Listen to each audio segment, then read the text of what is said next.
Hello বন্ধুরা, সকলকে স্বাগত জানাই আমার চ্যানেল জয়মা টানোতে। সবাই কেমন আছেন? হ্যাপি থাকবেন, পজিটিভ থাকবেন। জেন্ডার স্পেসিফিক রিডিং এটা একদম নয়, আমার প্লাস মেল অথবা ফিমেল যে কেউ হতে পারে। টাইমলেস কালেক্টিভ জেনারেল যে পিক করা হবে সবসময় সব কথা আপনার সাথে ম্যাচ নাও হতে পারে। টাইমলেস হওয়ার জন্য আপনার সামনে যখন রিডিংটা আসবে আপনি এখান থেকে কোনো না কোনো গাইডেন্স কিন্তু পেয়ে যাবেন। All zodiac sign base reading কয়েকটা রাশিতে ডিপেন্ড থাকে বলে আমি সেগুলোকে মেনশন করে দিই। সর্বোপরি রিডিংয়ের এনার্জি যদি আপনার সাথে ম্যাচ হয়ে যায় তাহলে কিন্তু পুরো রিডিংটাই আপনার। আজকে দেখে নেওয়ার চেষ্টা করবো আপনার পার্সনের কারেন্ট এনার্জি কী, আপনার কারেন্ট এনার্জি ডিভাইনের গাইডেন্স কিছু থাকলে সেটাও দেখে নেওয়ার চেষ্টা করবো। রিলেশনশিপের হ্যাপি মোমেন্টস ভাবতে পারেন, পার্সনের নামটা ভাবতে পারেন, তার ছবিও ভাবতে পারেন। ডিভাইন গাইড করবেন আমার ফিউচার কথা ভেবেই রিডিংটা দেখছেন। তো কারেন্ট এনার্জি কী, দ্য ইমপ্রেস।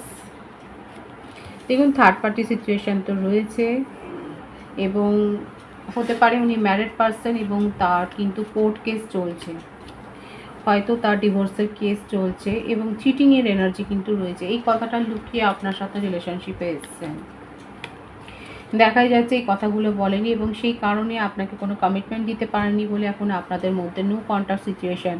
তার যে ডেট অফ বার্থ দেখা যাচ্ছে সেটার মধ্যে 3, 11, 7, 14, 16 বেশি দেখা যাচ্ছে, 12, 21, 30, 25, 16 এই বার্থ ডেটগুলো হচ্ছে। এটা ভাইস ভার্সা হতে পারে, আপনার হতে পারে। বার্থ মান্থ বেশি এসছে মার্চ, নভেম্বর, জুলাই, অক্টোবর, জানুয়ারি, জুন, এই মাসগুলো বেশি থেকে সকলের জন্য কিন্তু এই রিডিংটা এগুলো বেশি এসছে বলে আমি সেগুলো শুধু মেনশন করে দিলাম। দেখুন বেশিরভাগের ক্ষেত্রে ওনার ডিভোর্সের কেস চলছে এবং সেখানে উনি একটা জাস্টিস আশা করছেন। আর এই ব্যাপারগুলো আপনাকে লুকিয়ে গেছেন। যদি ম্যারিড কাপল নাও হন, যদি ম্যারিড পার্সন নাও হয়, তাহলেও দেখা যায় তার জীবনে এমন কেউ রয়েছে থার্ড পার্টি যার প্রভাব অনেক বেশি স্ট্রং। দুজনের মধ্যে হয়তো এই কারণেই রিলেশনশিপ গড়ে উঠেছে। আপনার পার্সন হয়তো মেটেরিয়ালিস্টিক, একটু মেটেরিয়ালগতভাবে চিন্তাভাবনা বেশি করেন, কারণ যার সাথে রিলেশনশিপ আছে, দেখুন জেন্ডার স্পেসিফিক নয়, যে যার সাথে রিলেশনশিপ গ্রো হয়েছে সেই নিয়ে কিন্তু যথেষ্ট প্রভাব প্রতিপত্তিশালী এবং যথেষ্ট রিচ, এবং তাকে কিন্তু তার সাথে আপনার পার্টনার কিন্তু একটা ইমোশনাল ফিলিংস গ্রো করেছেন। এটা চিটিংয়ের একটা এনার্জি পরিষ্কার দেখা যাচ্ছে এবং সেই কারণেই আপনাদের মধ্যে এখন সেপারেশন, নো কন্ট্যাক্ট, কারণ আপনার পার্টনার এখন সেই দিকেই ফোকাসড। কিন্তু সেখানেও উনি তার কার্মাটা ফেস করছেন। যার পিছনে উনি ছুটছেন সেই যে তাকে খুব একটা পাত্তা দিচ্ছে সেটা নয়। দেখুন প্রায়োরিটি আপনাকে দিতে পারেননি, ওনার নিজের জীবনেও ক্ল্যারিটি নেই, কারণ আমি তো বললাম উনি ছুটছেন কিন্তু সেখানে উনি কিন্তু খুব একটা যে পাত্তা পাচ্ছেন সেটা নয়। আপনার সাথে মুভ অন করে গেছে পরিষ্কার দেখা যাচ্ছে, কারণ এখন আপনার পার্সন যার জন্য দেখছেন দেখা যাচ্ছে সে নিয়ে মেটেরিয়ালগতভাবে চিন্তাভাবনা বেশি করেন। সোশ্যাল স্ট্যাটাস যেখানে হাই থাকবে সেখানটা বেশি দেখেন এবং তার জন্যই চিট করেছেন এবং এরকম একটা কাউকে ওনার পছন্দ হয়েছে যার এই সমস্ত ভ্যালিউগুলো অনেক বেশি, তাকে প্রায়োরিটি দিতে গেছেন এবং সেই কারণে এখন আপনাদের মধ্যে একটা নো কন্ট্যাক্ট বা সেপারেশনের দূরত্ব রয়েছে। দেখবো উনি কী চান। দেখুন আপনার জন্য মনের মধ্যে যে একেবারে ফিলিংস নেই তা নয়, মনের মধ্যে ফিলিংস কিন্তু রয়েছে, সেটা শো করছেন না, কারণ আপাতত তার প্রায়োরিটি হচ্ছে ইনাকে উনি চেস করে যাচ্ছেন এবং তার কাছ থেকে খুব একটা কিন্তু পজিটিভ ভাইবসে পাচ্ছেন সেটাও কিন্তু নয়। তার জন্যে দেখুন উনি ছল বল কৌশল অনেক কিছু করছে আপনার পার্টনার। এখানে কিন্তু দেখা যাচ্ছে আপনার পার্টনার থার্ড পার্টিকে পাওয়ার জন্য অনেক কিছু করছেন, ক্রিয়াকলাপ। এদিকে আপনার জন্য মনের মধ্যে ফিলিংস আছে, নিজের জীবনে একটা নিউ বিগিনিং চান। দেখুন এখানে ব্যাপারটা হচ্ছে এইরকম, উনি নিজের তরফ থেকে বেস্ট এফোর্টটা দেবেন ইনাকে পাওয়ার জন্য, কারণ ইনার সোশ্যাল স্ট্যাটাস অনেক হাই, উনি মেটেরিয়ালগতভাবে অনেক অনেক রিচ আপনার পার্টনারের থেকে। আর আপনার পার্টনারের মধ্যে এই সমস্ত ব্যাপারগুলো নিয়ে একটা অ্যাট্রাকশান রয়েছে, মেটেরিয়ালিস্টিক চিন্তাভাবনা অনেক বেশি আছে। এখন উনি তার জন্য ছলে বলে কৌশলে, সেই বলে না সমস্ত রণনীতি উনি কাটাচ্ছেন, সমস্ত কিছুই উনি অ্যাপ্লাই করছেন, কিন্তু এটা যদি এখানে সাকসেস না হয় তাহলে কিন্তু আপনার সাথে রিলেশনশিপ আবার নিউ বিগিনিং করবেন, কারণ উনি খুব ভালো করে জানেন উনি আপনাকে যথেষ্ট কন্ট্রোল করেছেন এবং উনি যখন ফিরে আসতে চাইবেন আপনি তাকে অ্যাকসেপ্ট করবেন, এই একটা বিশ্বাস কিন্তু ওনার মনের মধ্যে রয়েছে। সুতরাং বুঝতেই পারছেন ওনার কারেন্ট ফিলিংসে যে যদি থার্ড পার্টিকে উনি প্রভাবিত করতে না পারেন তাহলে কিন্তু দেখা যাচ্ছে উনি আপনার সাথে রিলেশনশিপটা কিন্তু আবার মেনটেন করবেন। আবার কিন্তু নিউ বিগিনিং করতে চান, কারণ ফিলিংস আপনার জন্য রয়েছে, কিন্তু যেহেতু একটু ম্যাটেরিয়ালিস্টিক সেই জন্য এখন আপাতত আপনার সাথে সেপারেশনে গেছেন। বারবারই এটাই আসছে, দেখুন ম্যারিড পার্সন বেশি হতে পারেন এবং ম্যারিড হলেও সেই কারণেই বিয়েটা করেছেন উনি,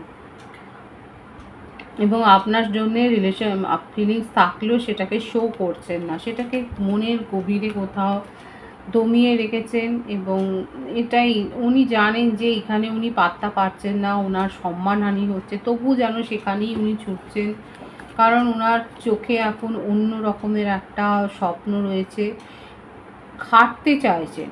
এই থার্ড পার্টির সাথে রিলেশনশিপটাকে গ্রো করার জন্যই খাটতে চাইছেন। আমি দেখে নেবো যে উনি আপনার জন্যই যে ফিলিংসটা তো রাখছেন, উনি কি কোনো অ্যাকশান নেবেন? ওনার হার্ট ব্রেক সিচুয়েশান দেখুন তৈরি হয়েছে কারেন্ট এনার্জিতে, এবং সেই কারণেই উনি কিন্তু আমি কিন্তু বলেছিলাম যে উনি যদি থার্ড পার্টিকে প্রভাবিত করতে না পারেন, উনি আপনার সাথে নিউ বিগিনিং করবেন, কারণ উনি খুব ভালো করে জানেন উনি চাইলে আপনার সাথে কিন্তু রিলেশনশিপটাকে নতুন করে ক্রিয়েট করতেই পারেন। এখানে থার্ড পার্টি কিন্তু ওনার হার্ট ব্রেক করেছে, উনি যে আশা নিয়ে ওনার কাছে গিয়েছিলেন সেটা কিন্তু হচ্ছে না। এবার দেখুন উনি যদি ম্যারিড পার্সন হন, সেক্ষেত্রেও দেখা যাচ্ছে ডাইভোর্সের কেস চলছে, এবং যেখানে সেই ওনার যার সাথে চলছে কেসটা, সে কিন্তু তাকে সেইভাবে ছাড়ছেন না, মানে কেসটা থেকে হয়তো তিনি এখনও অবধি রিলিজ পাননি, কিন্তু সেই জন্য তার হার্ট ব্রেক সিচুয়েশান, এবং উনি কোথাও না কোথাও এই ব্যাপারটাকে ভুলবার জন্য আপনার সাথে রিলেশনশিপে কিন্তু আসতে চান, এটাই ওনার কারেন্ট এনার্জিতে দেখা যাচ্ছে। আপনার কারেন্ট এনার্জিটা আমি দেখে নেব। এস অফ ওয়ান্ডস, আপনি নিজের জীবনে নতুনভাবে শুরু করতে চান, নিউ বিগিনিং করতে চান, সেটাই দেখা যাচ্ছে। উনি আপনার মনে হচ্ছে আপনি অনেক বেশি এফোর্ট দিয়েছেন, আপাতত আপনি নিজের কেরিয়ারের ওপরেও ফোকাসড রয়েছেন, এবং সবথেকে ভালো কথা যেটা আপনি আপনার কাছে কোনো রোমান্টিক প্রপোজাল এসছে, আপনি অনেক অপেক্ষা করেছিলেন আপনার পার্সনের জন্য, এবং আপনি অনেক এফোর্ট দিয়েছেন, কিন্তু আপনি যখন ওনার কাছ থেকে সেরকম কোনো রেসপেক্ট পাননি, কোনো অ্যাকসেপ্টেন্স পাননি, আপনি নিজের জীবনে দেখা যাচ্ছে গ্রো করেছেন, এবং নিজের কেরিয়ার, নিজের পার্সোনাল লাইফের ওপর দেখা যাচ্ছে ফোকাসড হয়েছেন, এবং নিজেকে আপনি না একদম কমপ্লিটনেসের দিকেই নিয়ে যাচ্ছেন। আপনি ভাবছেন যে এই মানুষটাকে ছাড়াও আপনি ভালো থাকেন, এবং সত্যি করেই দেখা যাচ্ছে আপনার কাছে কিন্তু অপরচুনিটি এসছে। আপনার ক্ষেত্রে বেশি যে বার্থডেটা দেখা যাচ্ছে সেটা হচ্ছে 1, 28, 19, 10, 9, 27, 18, 7, 25, 16 এই নাম্বারগুলো বেশি দেখা যাচ্ছে বার্থডেট হিসেবে, এবং আপনার বার্থ মান্থ হতে পারে January, February, October, September, August, June, July, এই মাসগুলো বেশি দেখা যাচ্ছে। আপনি কিন্তু এটাই দেখা যাচ্ছে আপনার কারেন্ট এনার্জিতে, কিন্তু এটাই দেখা যাচ্ছে আপনি নিজের জীবনে এখন ফোকাসড হয়েছে, নিজের কেরিয়ার বলুন, নিজের কাছে যে আপনার অন্য কানেকশান এসছে সেগুলোর ওপর ফোকাসড হয়েছে, এবং আপনি অনেক অপেক্ষা করে এখন আপনি নিজের জীবনে যে এগিয়ে গেছেন সেটাই কিন্তু দেখা যাচ্ছে। আপনার কারেন্ট এনার্জিতে কিন্তু সেটাই দেখা যাচ্ছে, যে আমি এটা দেখে নেওয়ার চেষ্টা করব আপনি কি আপনার পার্সনের কাছ থেকে প্রপোজাল পেলে অ্যাকসেপ্ট করবেন। যথেষ্ট আপনি ওনার জন্যে নিজের মনটাকে শক্ত করে ফেলেছেন, আপনি স্ট্রং করে ফেলেছেন নিজের মনের ভাইবসকে ওনার জন্য। ফিলিংসটাকে আপনি কিন্তু আর শো করবেন না, এখন এটাই দেখা যাচ্ছে। ওনার ক্ষেত্রে বিশেষ করে আপনি নিজেকে কিন্তু যথেষ্ট স্ট্রং করে ফেলেছেন, এবং নিজেকে ওনার কাছ থেকে প্রোটেক্ট করছেন, সেটাই দেখা যাচ্ছে। আপনি নিজেকে প্রোটেক্ট করতে চান, সেটাই দেখা যাচ্ছে ওনার কাছ থেকে। ডিভাইনের গাইডেন্সটা এখানে দেখে নেব। 8 of Cups, 10 of Wands, 2 of Wands। দেখুন ডিভাইন বলছে যারা অপেক্ষা করেছেন, ম্যানিফেস্ট করছেন, তারা কিন্তু ফলাফলটা পাবেন, কিন্তু এটা আপনাকেই ডিসিশনটা নিতে হবে। নিউ বিগিনিংয়ের এনার্জিও রয়েছে, কিন্তু আপনার ইনটিউশনের ওপর ডিপেন্ড করে কিন্তু সিদ্ধান্ত নিতে হবে। ডিভাইন কিন্তু এটাও বলছে যদি দরকার হয় মুভ অন করে যান, কারণ এরকম একটা রিলেশনশিপ যেখানে আপনার পার্সনের প্রথমেই মনোভাবটা দেখা গেছে যে থার্ড পার্টির পিছনে নেই, ছুটছেনই শুধুমাত্র মেটেরিয়ালগত কারণে, মেটেরিয়ালিস্টিক চিন্তাভাবনা। এবার ডিভাইন সেজন্য আপনার দিক ওপরে ছেড়ে দিচ্ছে, কারণ অনেকে আছে যারা অপেক্ষা করছেন, কারণ প্ল্যানিংয়ের এনার্জি দেখাই যাচ্ছে। পেশেন্সে আপনারা অপেক্ষা করছেন, ম্যানিফেস্ট করেছেন, কেউ কেউ হয়তো রিচুয়ালস করেছেন, এবং তার জন্য ডিভাইন দেখুন রিওয়ার্ডটা তো আপনি পাবেন, আপনি ওনার কাছ থেকে একটা প্রপোজাল পাবেন, কিন্তু আপনার উপরে নিউ বিগিনিংয়ের একটা এখানে ভাইস ডিভাইন দেখাচ্ছে, কিন্তু আপনাকে ডিসিশানটা নিতে হবে। সিচুয়েশান বুঝে মুভ অন করার হলে মুভ অনও করে যেতে হবে, এটাই হলো ডিভাইনের গাইডেন্স। পজিটিভ আছে এনার্জিকে অবশ্যই ক্লেম করবেন। রিডিংয়ের এনার্জি আপনার সাথে ম্যাচ হলে রিডিংটা লাইক করে এনার্জি অবশ্যই এক্সচেঞ্জ করুন, যেটা ভীষণভাবে জরুরি। সকলকে আমার চ্যানেলে অনেক অনেক স্বাগত এবং শুভেচ্ছা জানাই। যারা রয়েছেন তাদেরকে অনেক ভালোবাসা, আপনাদের ভালোবাসা সহযোগিতা এই পরিবারকে বৃহত্তর করে তোলো। রিডিংটা একটু শেয়ার করে দেবেন, চ্যানেলটা সাবস্ক্রাইব করে দেবেন। সবাই ভীষণ ভালো থাকবেন।